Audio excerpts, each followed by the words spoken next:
আসসালামু আলাইকুম প্রিয় কৃষক বন্ধুরা। পাট চাষ করে লাভবান হতে গেলে পাট গাছ যত লম্বা হবে আর কাণ্ড যত মোটা হবে, আঁশের পরিমাণ তত বেশি হবে। কিন্তু অনেক জমিতে গাছ ঠিকমতো বাড়তে চায় না। এই সমস্যার সমাধানে বাজারে এসেছে একটি জাদুকরি পণ্য, ফলোরা পিজিআর। এটি কীটনাশক নয়, এটি একটি গ্রোথ প্রমোটার। আজকের ভিডিওতে আমরা জানবো পাট চাষে ফ্লোরা পিজিআর কিভাবে কাজ করে, এর ডোজ কত এবং কখন স্প্রে করলে সর্বোচ্চ ফল পাওয়া যায়। ফ্লোরা পিজিআর কি এবং এর উপাদান। বন্ধুরা, ফ্লোরা পিজিআর হলো প্লান্ট গ্রোথ রেগুলেটর। এটি গাছের প্রাকৃতিক হরমোনের কাজকে বাড়িয়ে দেয়। এর ভেতরে থেকে জিবেরেলিক অ্যাসিড, এটি পাটের কোষকে লম্বা করতে সাহায্য করে। এর জন্য গাছ দ্রুত উঁচু হয়। অক্সিন, এটি কাণ্ড ও শিকড়ে বৃদ্ধি ত্বরান্বিত করে। সামুদ্রিক শৈবালের নির্যাস, এটি গাছকে সবুজ রাখে ও রোগ প্রতিরোধ ক্ষমতা বাড়ায়। অ্যামাইনো অ্যাসিড, এটি গাছের পুষ্টি শোষণের ক্ষমতা বাড়ায়। মনে রাখবেন, এটি সার নয় ও ওষুধও নয়, এটি গাছের শরীরে হরমোনের ভারসাম্য ঠিক করে বৃদ্ধি বাড়ায়। পাট চাষে ফ্লোরা পিজিআর কেন দেবেন? উচ্চতা বৃদ্ধি, পাটের স্বাভাবিক জাত 8 থেকে 10 ফুট লম্বা হয়। ফ্লোরা পিজিআর সঠিক মাত্রায় ব্যবহার করলে পাট গাছ 12 থেকে 14 ফুট পর্যন্ত লম্বা হয়। কাণ্ড মোটা হওয়া, শুধু লম্বা হলে হবে না, কাণ্ড সরু হলে আঁশ কম হবে। এই পিজিআর কাণ্ডের ব্যাস বাড়িয়ে পাটের ওজন বাড়ায়। আঁশের গুণগত মান উন্নত, হরমোনের প্রভাবে আঁশ হয় চকচকে মসৃণ ও সোনালী রঙের। বাজারে এই পাটের দাম ভালো পাওয়া যায়। রোগ সহনশীলতা, সামুদ্রিক শৈবালের কারণে গাছের পাতা ঝলসানো রোগ ও গোড়াপচা রোগের প্রকোপ অনেক কমে যায়। বন্ধুরা, হরমোন জাতীয় জিনিসের ডোজ একটু এদিক ওদিক হলেই ফলাফল উল্টো হয়ে যায়। তাই মনোযোগী দিয়ে ডোজ মনে রাখবেন। প্রথম ডোজ, গাছের উচ্চতা বাড়ানোর জন্য প্রতি লিটার পানিতে 2.0 মিলিলিটার ফ্লোরা পিজিআর দিতে হবে।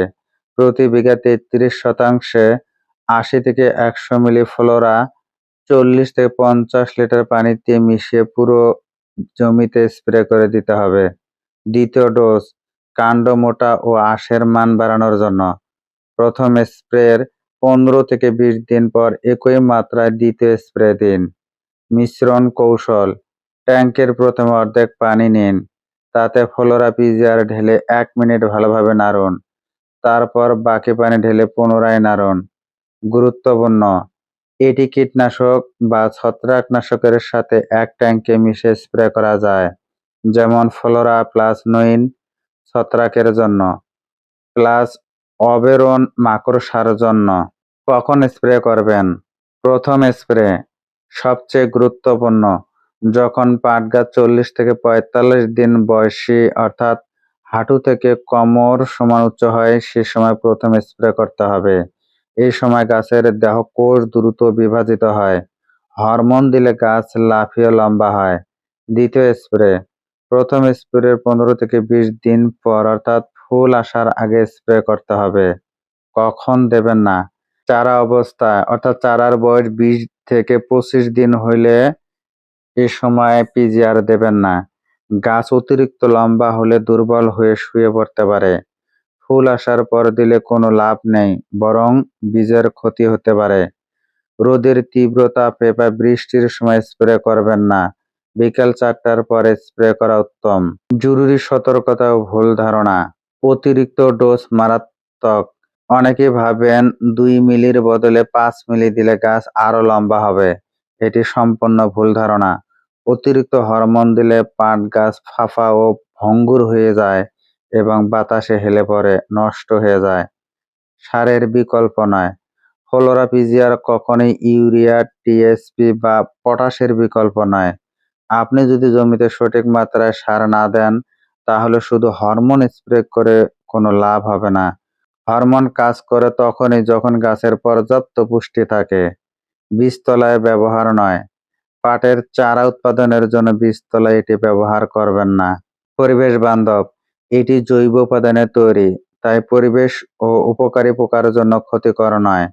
তো বন্ধুরা, পাট চাষে ভালো ফলনের জন্য রোগ পোকা দমনের পাশাপাশি গাছের শরীরবৃত্তীয় বৃদ্ধি নিশ্চিত করা জরুরি।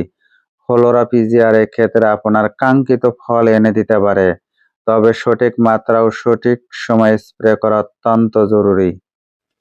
ভিডিওটি দেখে যদি বিন্দু পরিমাণ উপকারে আসে, ভিডিওটি অন্যদের মাঝে শেয়ার করে দিবেন। ধন্যবাদ।